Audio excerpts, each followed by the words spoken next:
ओंकारं बिन्दुसंयुक्तं नित्यं ध्यायन्ति योगिनः कामदं मोक्षदं चैव ओंकाराय नमो नमः। गुरुर्ब्रह्मा गुरुर्विष्णु गुरुदेवो महेश्वरः गुरु साक्षात् परब्रह्म तस्मै श्री गुरवे नमः। आज हम करेंगे योग तत्व उपनिषद पार्ट 1। योग तत्व उपनिषद, आप इसको नोट करें, एग्जाम्स के लिए महत्वपूर्ण है। एक बार मैं इसको समराइज करता छोटे से में। यह कृष्ण यजुर्वेद के साथ संबंध है और इस उपनिषद में विविध प्रकार के योगों के उपादानों का विशद विवरण दिया गया है।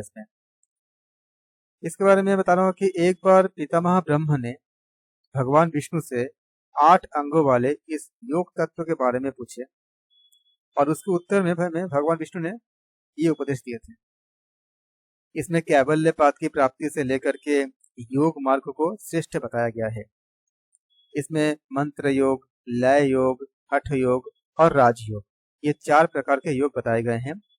परीक्षा में अगर आएंगे कि योग तत्व उपनिषद में ये आया भी हुआ है कई बार ये क्वेश्चन कि कितने प्रकार के योग का वर्णन है, तो आप इसको नोट करो। मंत्र योग और किस किस योग का वर्णन है, तो आप बोलोगे 4 प्रकार के योग का वर्णन है। क्या क्या है? मंत्र योग, लय योग, हठ योग और राजयोग। कहाँ पर? योग तत्व उपनिषद में। इसको मैं फिर से रिपीट कर रहा हूँ। पितामह ब्रह्मा ने भगवान विष्णु से 8 अंगों वाले योग तत्व के बारे में प्रश्न किए थे और ब्रह्मा जी के प्रश्न के उत्तर में भगवान विष्णु ने ये उपदेश दिए थे, क्योंकि अलग अलग ग्रंथों में, अलग अलग उपनिषद में किनके बीच के संवाद है या हुआ था, ये प्रश्न आता है या आ सकता है। इसलिए आप याद रखो, योग तत्व उपनिषद में आप लोग याद रखो कि भगवान विष्णु ने बताए थे पितामह ब्रह्मा को। और कितने अंग के योग? ये योग तत्व उपनिषद है 8 अंग है।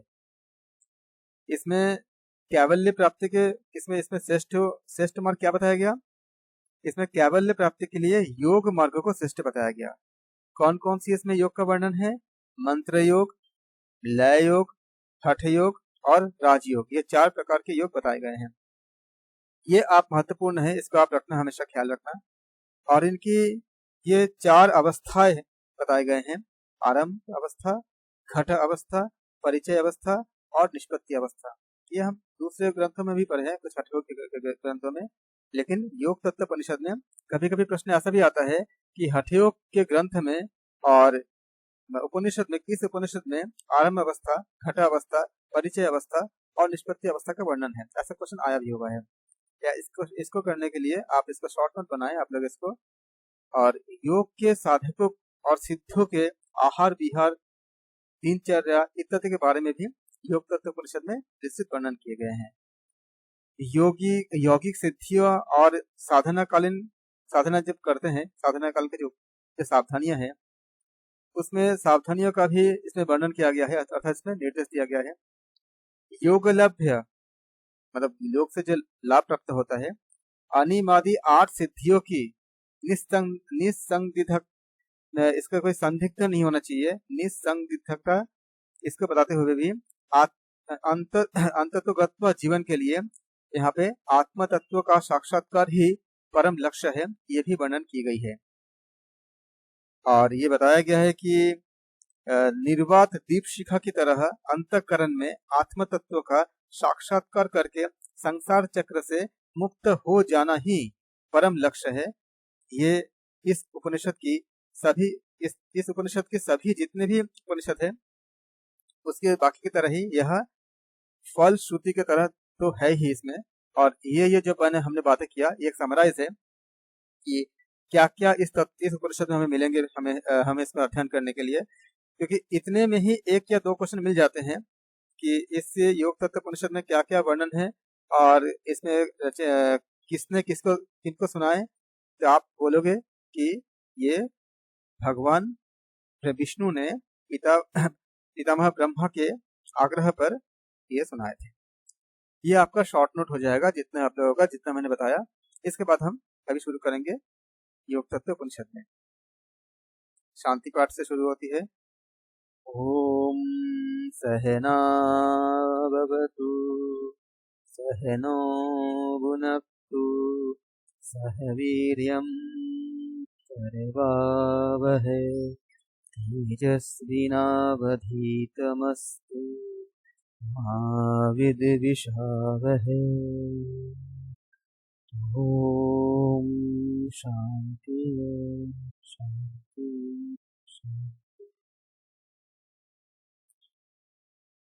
यौगिक हित की कामना से मैं योग तत्व के बारे में कह रहा हूँ। इसे सुनकर या पढ़कर मनुष्य सभी पापों से मुक्त हो जाता है। विष्णु नाम के महायोगी ही सभी प्राणियों में महान है और महातपस्वी है। हम शुरू कर रहे हैं योग तत्व उपनिषद। यहाँ बताए हैं कि विष्णु नाम के महायोगी ही सभी प्राणियों में महान है और महान तपस्वी भी है, और वही दीप की तरह तत्व मार्ग में पुरुषोत्तम भी है। इन जगन्नाथ अर्थात भगवान विष्णु की आराधना करके और उन्हें प्रणाम करके पितामह ब्रह्मा ने उनसे पूछे, मुझे 8 अंगों के जो योग तत्व है, इन 8 अंगों के साथ हमें योग के तत्व यानी योग तत्व को हमें कृपया आप कहिए। उनके पूछने पर ऋषिकेश भगवान विष्णु ने कहे, मैं आपको उस तत्व का वर्णन करता हूँ, आप ध्यान पूर्वक सुनिए। ये सभी जीव माया के जाल से सुखों और दुखों से घिरे हुए हैं। उन लोगों की मुक्ति करने के लिए माया के जाल को काटने वाला, जन्म मरण जरावस्था और रोगों के नाश करने वाला ये मार्ग अवश्य ही ये मार्ग है जो आपने पूछा पितामह ब्रह्मा जी। इसके अतिरिक्त दूसरे मार्गों का अनुसरण करने से तो कैवल्य का बड़ी कठिनता से मिलती है, और शास्त्र में बताए गए मतांतर वाले अन्य मार्गों पर चलने वाले लोगों की बुद्धि में कभी कभी मोह भी उत्पन्न हो सकता है, क्योंकि अगर हम शास्त्र में जो मतांतर प्राप्त होती है इसके कारण उस अनिर्वचनीय पद का उल्लेख देवगण भी नहीं कर पाते, तब उस स्वयं प्रकाश आत्मा के स्वरूप को शास्त्र के द्वारा किस तरह प्रकाशित किया जा सकता है। क्योंकि जिसको देवता भी नहीं कर पाते उसको हम शास्त्र के द्वारा कैसे हम प्रकाशित हम कैसे करें। यह आत्मा अंश रहित, मल रहित, शांत और सर्वातीत एवं दोष रहित है। कोई भी दोष इसमें नहीं है। वही आत्मा पुण्य और पाप से आवृत्त होकर जीव रूप में हो जाता है। यहाँ ये प्रश्न उठता है कि परमात्मा का पद तो नित्य ही है, और जब वह परमात्मा सभी प्रकार के भावों और पदों से परे है, क्योंकि परमात्मा किसी भी भाव या पद के अधीन नहीं होते हैं, तो सभी प्रकार के भाव और पदों से परे है, ज्ञान रूप और निर्लेप है, तब भला वो जीव भाव को कैसे प्राप्त हो सकता है। इसके उत्तर यही है कि जैसे पानी में तरंगे उठती है, वैसे ही उस परम तत्व से एक स्फुरन हुआ और उसमें अहंकार उत्पन्न हुआ। उसमें पंच महाभूतात्मक पिंड उत्पन्न हुए। वो पिंड 7 धातुओं और 3 गुणों से युक्त था। वही पिंड सुख दुख से युक्त होने से भी वो पिंड जब सुख दुख से युक्त होने से जीव भाव को प्राप्त होता है, इसलिए विशुद्ध परमात्मा को ही जीव का नाम दिया गया है। इसमें आप लोग नोट्स बनाने के समय ख्याल रखें। यहाँ से प्रश्न पूछने के कई ऐसे बिंदु है। यहाँ पे मैं दोबारा रिपीट करता हूँ, जिस जगह से प्रश्न पूछे जा सकता है। भगवान विष्णु कहते हैं कि जैसे पानी में तरंगे उठती है, वैसे ही उस परम तत्व में एक स्फुरन हुआ और उससे अहंकार उत्पन्न हुआ। इसमें से पंच महाभूतात्मक पिंड उत्पन्न हुए, और पिंड 7 धातुओं और 3 गुणों से युक्त था। वही पिंड सुख दुख से युक्त होने से जीव भाव को प्राप्त होता है, इसलिए विशुद्ध परमात्मा को ही जीव नाम दिया गया है योग तत्व उपनिषद के अनुसार। ये नोट्स आप लोग अपडेट कर दीजिएगा अपने कॉपी में। क्योंकि इनमें से क्वेश्चन का रिपीटेशन की जरूरत नहीं है, क्योंकि इतने सारे इसमें बिंदु है, कहीं से भी क्वेश्चन बन सकते हैं। लेकिन इनको अगर आप नोट करके अगर आप इसको फॉलो करोगे तो आपको बहुत अच्छा होगा। काम, क्रोध, भय, मोह, मोह, लोभ, मद, रजोगुण, जन्म, मृत्यु, कृपणता, शोक, तंद्रा, भूख, प्यास, तृष्णा, लज्जा, भय, दुख, विषाद, हर्ष, इन दोषों से विमुक्त वह जीव मूलतः तो केवल चैतन्य ही है, क्योंकि उसमें कुछ ये सब आपका काम ही नहीं करता। अतः इन दोषों के विनाश के लिए मैं आपको उपाय बतला रहा हूँ।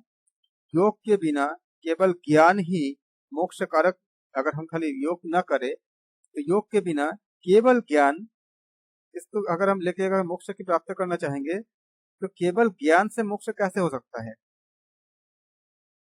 और इसी प्रकार ज्ञान से हीन, मतलब ज्ञान अगर नहीं है तो केवल योग से भी मोक्ष कैसे हो सकता है। तो केवल योग से भी मोक्ष देना समर्थ नहीं है योग तत्व उपनिषद के अनुसार। इसलिए मुमुक्ष को ज्ञान और योग दोनों का दृढ़ अभ्यास करना चाहिए। ये संसार ही अज्ञान से उत्पन्न हुआ है और ज्ञान से ही उसकी निवृत्ति हो सकती है।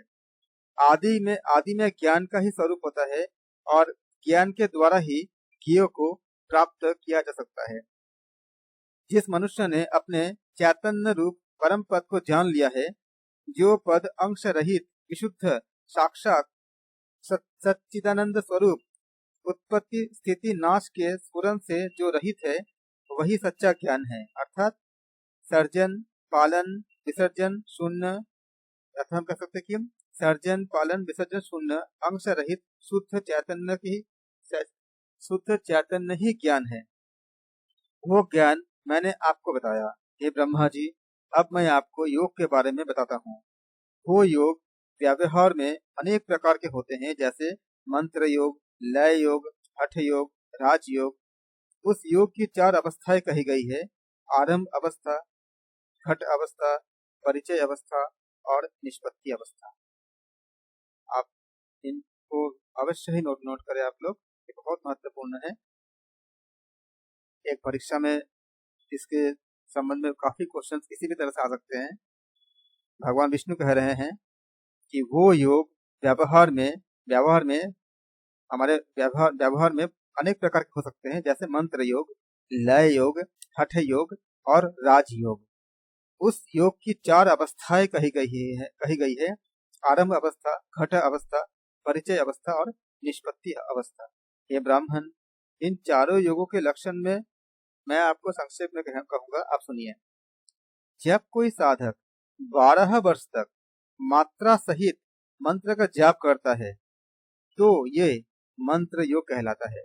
यहाँ पे क्वेश्चन बनेंगे आपके कि मंत्र योग कब बनता है योग तत्व उपनिषद के अनुसार। तो योग तत्व उपनिषद के अनुसार भगवान विष्णु कहते हैं कि जब कोई साधक 12 वर्ष तक मात्रा सहित मंत्र का जाप करता है तो ये मंत्र योग कहलाता है।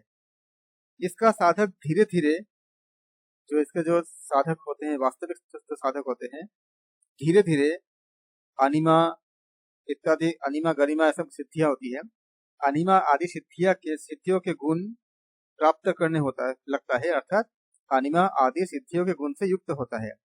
परंतु इस मंत्र योग की कम बुद्धि वाले ही उपासना करते हैं, क्योंकि वो अधम साधक माना जाता है जो मंत्र योग का उपयोग करते हैं। अब दूसरा है लय योग। ये तो करोड़ों प्रकार के हो सकते हैं योग तत्व उपनिषद के अनुसार। चलते फिरते, बैठते, उठते, सोते, खाते निष्कल ईश्वर का ध्यान करना चाहिए, इसी को लय योग कहा गया है। अब तीसरा होता है हठ योग। हठ योग में यम, नियम, आसन, प्राणायाम, प्रत्याहार, धारणा, दोनों भावों के बीच में हरि का ध्यान और समाधि, ये 8 अंक योग के हैं।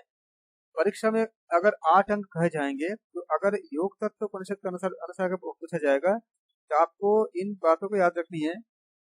जहां पर अंतर है हमारे योग पतंजलि योग दर्शन से, वहां आपको ध्यान रखना चाहिए, ध्यान रखना होगा, क्योंकि प्रश्न यहीं से बनते भी हैं। सामान्यतः हम जानते हैं अष्टांग योग का अर्थ क्या है, जो हम पतंजलि योग दर्शन के अनुसार जानते हैं। लेकिन ये योग तत्व उपनिषद के अनुसार अष्टांग योग क्या क्या है? यम, नियम, आसन, प्राणायाम, प्रत्याहार, धारणा और ध्यान। ध्यान के लिए उन्होंने बोले हैं पतंजलि योग दर्शन में भी यही क्रम है, लेकिन ध्यान के लिए स्पेसिफिक में नहीं बताया गया। यहाँ ध्यान के लिए दोनों भावों के बीच में हरि का ध्यान और समाधि, तो ये थोड़ी सी अंतर है, यहाँ पे मेंशन किया गया है। जो दोनों भावों के बीच में हम हरि का जब ध्यान करते हैं उसको मेंशन किया गया है। ये 8 अंगों वाला योग होता है।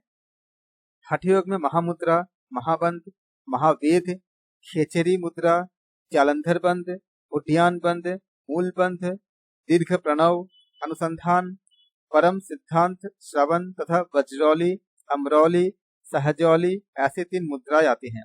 आप इसको हठ योग में योग तत्व उपनिषद के अनुसार क्या क्या बताया गया है, आप लोग इसको नोट करो कॉपी में। महामुद्रा, हठ योग में योग तत्व उपनिषद के अनुसार हठ योग में क्या क्या बताया गया है?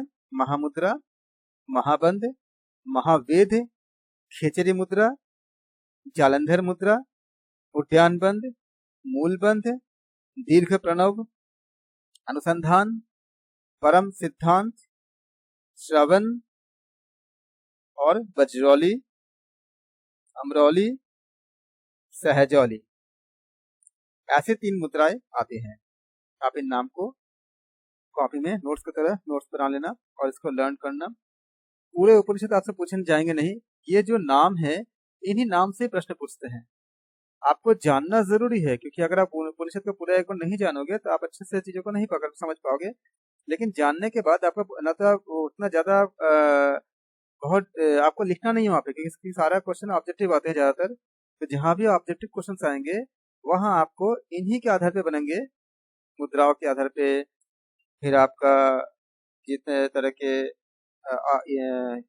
योग के अंग 8 अंग के बारे में भी पूछे जाएंगे। किसने किनको इनके उपदेश दिए थे इनके बारे में पूछे जाएंगे, इनको आप नोट्स बनाना। अब इसके बाद उन्होंने कहा कि यमों में इनमें से आप एक विशेष बात सुनिए इसमें, जो हम लोग आपको नोट करने के लिए होते हैं। भगवान विष्णु कहते हैं, हे ब्राह्मण, इनमें से हर एक लक्षण को आप सुनिए। यमों में एकमात्र मिताहार यानी अल्पाहार ही मुख्य है और नियमों में अहिंसा को मुख्य माना गया है, जबकि पतंजलि योग सूत्र में यम के 5 भाग माने गए हैं और नियम के भी 5 भाग माने गए हैं। यहाँ देखो क्वेश्चन कितना, आप लोग देखो कि कितना अंतर हो सकता है इसमें। हम जानते हैं यम और नियम हम जिससे फैमिलियर है, लेकिन इसी बात को अगर योग तत्व उपनिषद के अनुसार अगर हमें पूछे जाएंगे तो हमसे क्या पूछेंगे कि इसके भाग, मतलब योग तत्व उपनिषद के अनुसार यम का अर्थ क्या है? तो योग तत्व उपनिषद के अनुसार यम का अर्थ एकमात्र अर्थ है मिताहार, अल्पाहार। और नियम का अर्थ क्या है? योग तत्व उपनिषद के अनुसार नियम का एकमात्र है अहिंसा। अहिंसा का मतलब मुख्य माना गया है। तो आप इसको याद करना, इसको आप नोट करना, ये अंतर है, ताकि आपको एग्जाम के समय आपको दिक्कत ना हो। आसन में सिद्धासन, पद्मासन, सिंहासन और भद्रासन, इन 4 आसनों को मुख्य माना गया है। जब भी आपसे पूछे जाएंगे इसके योग तत्व उपनिषद के अनुसार आसन, कौन कौन से आसन को मुख्य माना गया है? सिद्धासन, पद्मासन, सिंहासन और भद्रासन, इन 4 आसनों को मुख्य माना गया है। हे चतुरानन किंतु कहा गया? ब्रह्मा को कहा गया।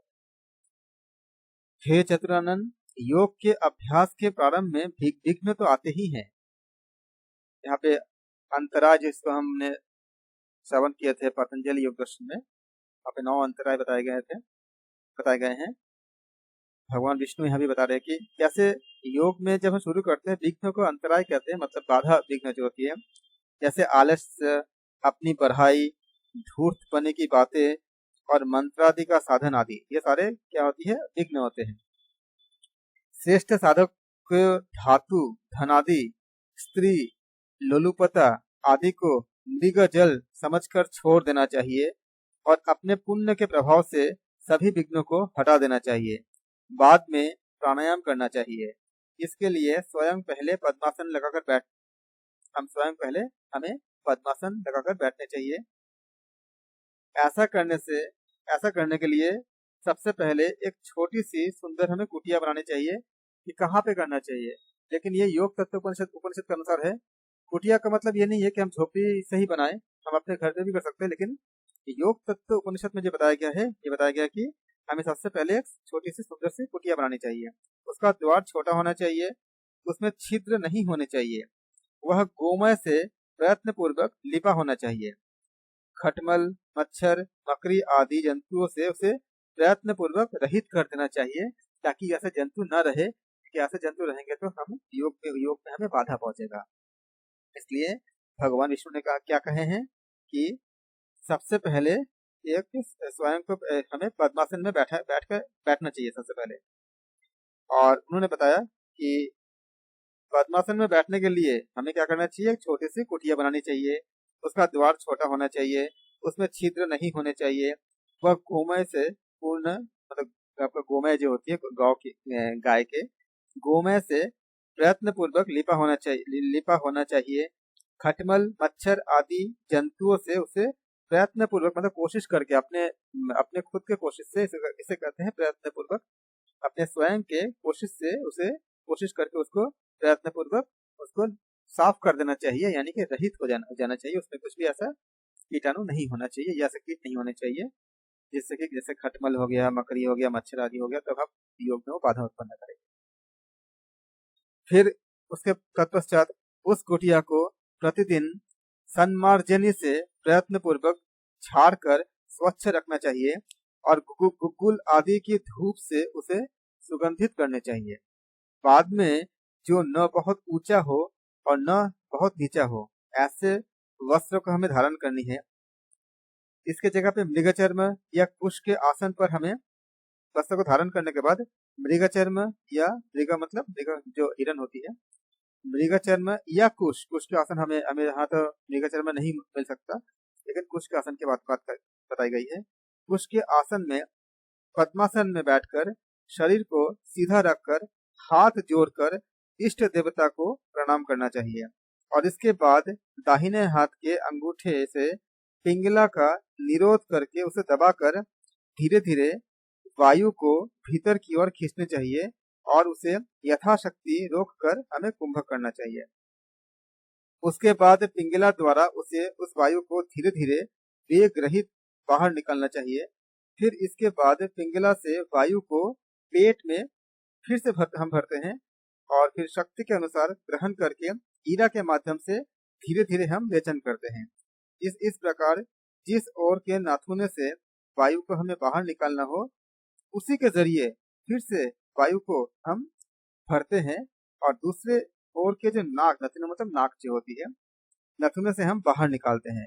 मात्रा का काल प्रमाण यह है कि हमें इसका जो मात्रा कितने रखनी चाहिए, मात्रा का हमें काल मतलब समय का हमें ध्यान रखना चाहिए होता है। तो मात्रा का काल प्रमाण के बारे में बता रहे हैं कि जानू को हाथ से हमें शीघ्र भी नहीं और धीरे धीरे भी नहीं, मतलब मीडियम पेस पे हमें क्रिया करनी है।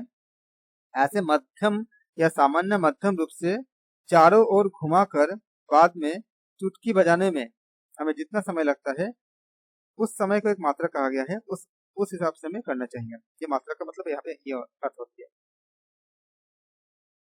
सामान्यतः हम क्या करते हैं, मात्रा का जो टाइम कितने होना चाहिए, इसके लिए कि मध्यम रूप से, मतलब नॉर्मली भगवान विष्णु कह रहे हैं कि जानू को हाथ से शीघ्र भी नहीं, बहुत जल्दी भी नहीं और बहुत धीरे भी नहीं, नॉर्मली ऐसे मध्यम रूप से चारों ओर घुमा करके एक चुटकी बजाते हैं।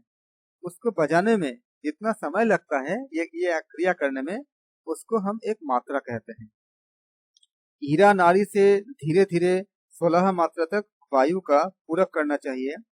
फिर उस पूरक जो वायु ले लेते हैं अंदर, उस पूरित वायु का 64 मात्रा तक कुंभक करना चाहिए। टाइमिंग याद रखना, कितना बोले उन्होंने, ईरा नाड़ी से धीरे धीरे 16 मात्रा तक हम वायु को पूरक करते हैं योग तत्व उपनिषद के अनुसार।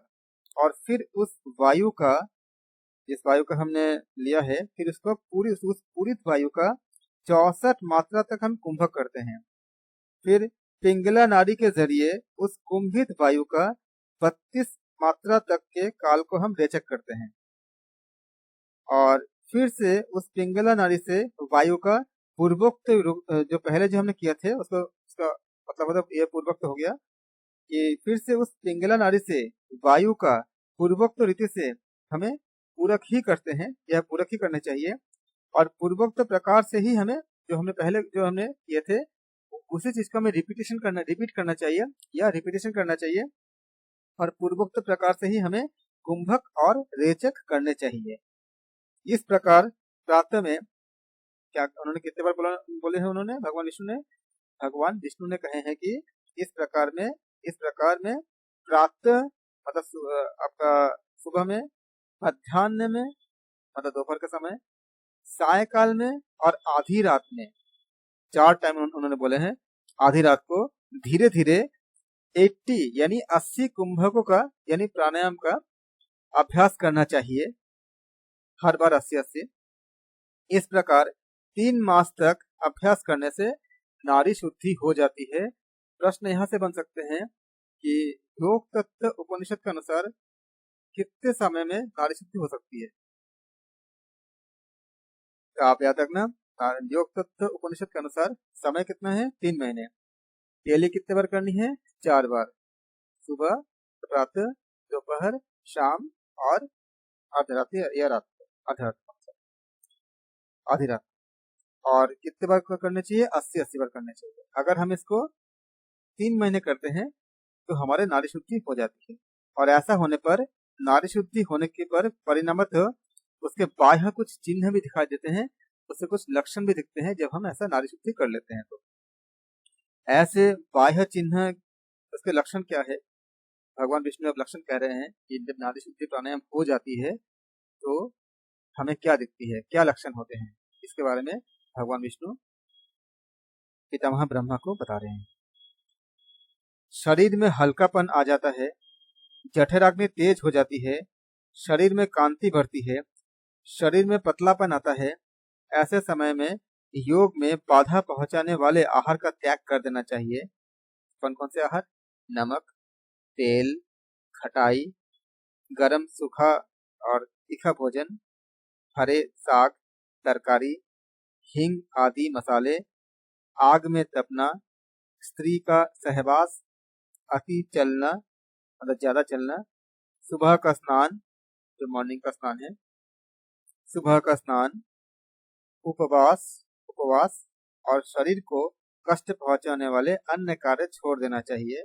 योगाभ्यास के आरंभ में जब शुरुआत करते हैं, आरंभ के दिनों में दूध और घी का भोजन प्रशस्त माना गया है। आप याद रखें, ये बातें योग तत्व उपनिषद के अनुसार है और जो साधक इस योग विद्या को, इस योग के श्रृंखला को अपने जीवन में उतार रहे हैं, फॉलो कर रहे हैं, उनके लिए योग तत्व उपनिषद में बताया गया है कि आहार के लिए कुछ बातें बताई गई है। ये था, इसमें से प्रश्न आ सकते हैं। फिर भगवान विष्णु कह रहे हैं कि गेहूं, मूंग और चावल का आहार योग में वृद्धि करने वाला माना जाता है। इसको लेने के बाद मनुष्य अपनी इच्छा अनुसार प्राण संयम यानी प्राण को निरोध कर सकता है। जब इस तरह प्राण वायु का यथेष्ट धारण शक्ति सिद्ध हो जाता है, मतलब जब प्राण वायु को धारण करने की क्षमता जब सिद्ध हो जाती है, तब केवल कुंभक सिद्ध हो जाती है। जब केवल कुंभक सिद्ध हो जाता है तो रेचक और पूरक ये चले जाते हैं, ये आपका चले ही जाते हैं क्योंकि खाली कुंभक रह जाता है। इसे हम कहते हैं केवल कुंभक कहते हैं। तब ऐसे मनुष्य के लिए तीनों लोक में कुछ भी दुर्लभ नहीं होता। केवल कुंभक सिद्ध होने पर शरीर में जो पसीना उत्पन्न होता है उसे शरीर में ही मल लेना चाहिए, उसे मलना चाहिए। प्रश्न अगर यहाँ से भी आ सकता है कि केवल कुंभक के उत्पन्न होने पर जो पसीना आएगा उसे योग तत्व उपनिषद के अनुसार क्या करना चाहिए। 4 ऑप्शन रहेंगे, तो पहला उसमें जो जितने भी ऑप्शन रहेंगे उसमें आप पढ़ोगे तो उसमें याद रखना आंसर को, उस पसीने को शरीर में ही मल लेना चाहिए। तदनंतर प्राण वायु की धारण शक्ति धीरे धीरे क्रमशः बढ़ती रहने पर आसन पर बैठे हुए साधक की देह में एक कंपन उत्पन्न या कंप उत्पन्न होने लगता है जब वो इस स्थिति को प्राप्त करते हैं। तो इससे भी आगे और अधिक अभ्यास जब कोई अगर करता है तो उसके बाद मेढक की तरह चेष्टाएं होने लगती है। जैसे मेढक जमीन में उछल उछल कर वापस जमीन में पुनः आ जाता है, वैसे ही वह पद्मासनस्थ योगी आसन से ऊपर उठकर फिर जमीन जमीन में आया जाया करता है। और भी जब अधिक होता है, और भी अधिक जब कोई अभ्यास कर लेता है, उसके बाद वो स्थिति उत्पन्न होती है कि वो चाहे तो जमीन को भी छोड़ देता है। पद्मासन में ही स्थित वो योगी भूमि से ऊपर उठकर रहता है, वो स्थिति प्राप्त होती है योग तत्व उपनिषद के अनुसार। उस समय उस योगी में मानवेतर चेष्टाएं करने की सामर्थ्य आ जाती है, लेकिन उस सामर्थ्य को उसे किसी को उस समय बताना नहीं चाहिए, किसी को बोलना नहीं चाहिए। नहीं तो क्या होगा, उस सामर्थ्य का स्वयं जब खुद वो दर्शन करता है तो उस सामर्थ्य का स्वयं दर्शन करके अपने खुद के उत्साह को बढ़ाना चाहिए, किसी के सामने उसको प्रदर्शित नहीं करना चाहिए। अर्थात उस सामर्थ्य का अपने आप में किया हुआ दर्शन उसको वीर्यवत्तर, यह वीर्यवत्तर मतलब बलवान, तो यह कह सकते हो कि बलवत्तर इसके वृद्धि होती है। वीर्यवत्तर या बलवत्तर होता है या बलवान होता है। ऐसे समय में योगी थोड़ा या बहुत दुख से भी व्यथित नहीं होता। उस योगी के मूत्र और मल में कमी आ जाती है, उसकी निद्रा कम हो जाती है। इसके बाद उस योगी को कीचड़, नाक का मैल, थूक, पसीना, मुंह में गंध, ये सब कभी नहीं होते। ये लक्षण है, अगर लक्षण पूछे जाएंगे इसको आप याद रखना, इस लक्षण को आप लोग इसको नोट करना, प्रश्न इससे पूछे जा सकते हैं। इससे भी अधिक अभ्यास जो करते हैं या अभ्यास किए जाने पर योगी में बहुत अधिक बल आ जाता है, जिस बल से वह भूचर सिद्धि प्राप्त करता है। अर्थात भूचर सिद्धि का अर्थ क्या है, पृथ्वी पर विचरते हुए प्राणियों पर काबू पा लेने के सामर्थ्य से कहते हैं भूचर सिद्धि कहते हैं। भू मतलब जमीन, चर मतलब वहां पर घूमते जाना, मतलब घूमने की क्षमता प्राप्त करना है, एक ही समय में बहुत जगह, मतलब तुरंत तुरंत पहुंच जाना। तो भूचर सिद्धि अर्थात पृथ्वी पर विचरते हुए प्राणियों पर काबू पा लेने के सामर्थ्य होता है। बाघ में उसको, चाहे वो बाघ हो या शरभ हो, मतलब जो हिंसक जानवर होते हैं, हाथी हो या नीलगाय हो, सिंह हो या और कोई भी हो, पर वे सब इस योगी के मात्र हाथ से ही मारने पर मर जाते हैं। अगर वो खाली ऐसे हाथ से मार देते हैं, इतनी क्षमता, इतनी पावरफुल आ जाती है। और इस योगी का रूप कामदेव जैसा आकर्षक हो जाते हैं। ऐसे जिस समय ऐसे प्राप्त होती है, उस योगी के ऐसे रूप के वशीभूत होकर नारियां उसके साथ समागम करना चाहती है। यदि वह योगी समागम कर लेता है तो उसका बिंदु क्षय यानी वीर्य का नाश हो जाता है। इसलिए स्त्रियों का संग छोड़कर आदर पूर्वक उसको योग अभ्यास ही करते रहना चाहिए। ये लक्षण भी है और ये भगवान विष्णु इसमें सावधान भी कर रहे हैं। ये लक्षण क्या होगा ये भी बता रहे हैं और उससे सावधान भी कर रहे हैं, क्योंकि बिंदु के धारण करते रहने से ही उसके ऊर्ध्वरता मतलब ऊर्ध्व गति में बने रहने की क्षमता प्राप्त होती है, और ऊर्ध्वरता बने रहने से ही योगी के शरीर में सुगंध पैदा होती है। बाद में पूर्व अर्जित पापों के क्षय के लिए एकांत में बैठकर योगी को, जब उसके पहले का जो पाप है उसको क्षय करने के लिए योगी को, जो इस तपस्या में जो इतना आगे जो बढ़ चुके हैं उनके लिए है, लुप्त मात्रा से प्रणव का जप करना चाहिए, क्योंकि वो प्रणव मंत्र तो सर्व विघ्नों को और सभी दोषों बाधाओं को दूर करता है। ऐसे अभ्यास योग से सिद्धियों का संभव या उत्पत्ति शुरू हो जाता है। यहाँ हम योग तत्व उपनिषद के पार्ट 1 हमने यहाँ पे समाप्त किया।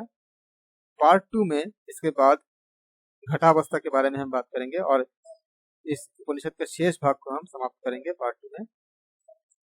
आप पार्ट 2 जरूर सुनिए, उसे नोट्स बनाए और इसको देखें। और इसका अध्ययन करें। और आपको बहुत शुभकामनाएं, योग जीवन में आगे बढ़ते रहें। ओम शांति, ओम शांति, शांति।